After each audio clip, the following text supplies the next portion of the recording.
Yangiobod tumanida joriy yil 2 aprel kuni baxtli hayotga qadam shiori ostida salomatlik marafoni oyligiga start berilgan edi. Oylik doirasida tibbiyot birlashmasida malakali shifokorlar ishtirokida 10 ming qadam salomatlik tuman boylik mavzusida sayyor qabullar va o'z o'rnida tibbiy ko'riklar o'tkazilmoqda. Tafsilotlar muxbirimiz lavhasida. Bugungi kunda Yangiobod tumani tibbiyot birlashmasi 30 ming nafardan ziyod aholiga sifatli tibbiy yordam ko'rsatib keladi. Muntazam o'tkazib kelinayotgan tibbiy ko'riklar aholi orasida kasalliklarni barvaqt oldini olish va ularni sog'lomlashtirishda muhim ahamiyat kasb etmoqda. Davlatimiz rahbari ko'rsatmasi bilan mamlakatimiz bo'ylab baxtli hayotga qadam shiori ostida o'tkazilib kelinayotgan salomatlik marafoni oyligi aholi salomatligi borasidagi yana bir muhim tadbir bo'ldi. Yangiobod tumanida oylik doirasida bosqichma-bosqich chuqurlashtirilgan tibbiy ko'riklar o'tkazilayotgani kasalliklarni barvaqt aniqlab, uning oldini olishda muhim o'rin tutayapti. Xabaringiz bor, Jizzax viloyatimizda, qolaversa Yangiobod tumanida ana shu bir oylik marafonga start berildi. 1-apreldan 30-aprelga qadar. Xalqimizga rahmat, to'g'ri tushungan holda har kuni kelishyapti. Viloyat markazidan mana bizga mammograf apparati, mobil poliklinika mashinasi, regen apparatura partiyasilar yetib kelingan. Undan tashqari hamma turdagi to'g'ri mutaxassislar, zarur bo'lgan to'g'ri mutaxassislar shularga jalb etilgan. Havasim keladigan darajasi bugunga kelib xalqimizda tibbiy salohiyati oshib boryapti. Bexabar insonda o'zi qolmadi-da. O'zi kasallikka beg'am odamda o'zi yo'q bo'lsa kerak deb o'ylayman. Sababi yildan yilga kasalliklarimiz kamayib boryapti. Bunga shukr qilishimiz kerak.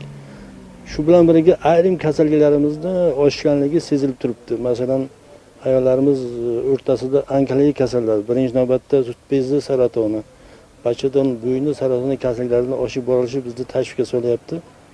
Shu bilan birga endokrin kasalliklar, undan eng asosiysi qandli diabetning oshib borayotganligi va bolalar, ayniqsa bolalar orasida qayd etilayotganligi bizda yanada boshqacha bir tashabbus bilan, boshqa bir ish bilan ishlashga undaydi. Bundan tashqari sil kasalligining kamayishi sezilayotgan bo'lsa-da, lekin o'pkadan tashqari silning formalari, turlari qayd etila boshlanyapti-da. Buni ham rentgen apparatlari yordamida, davriy tibbiy ko'riklar yordamida mana bunday oylik marafonlar doirasida albatta erta aniqlash maqsadimiz.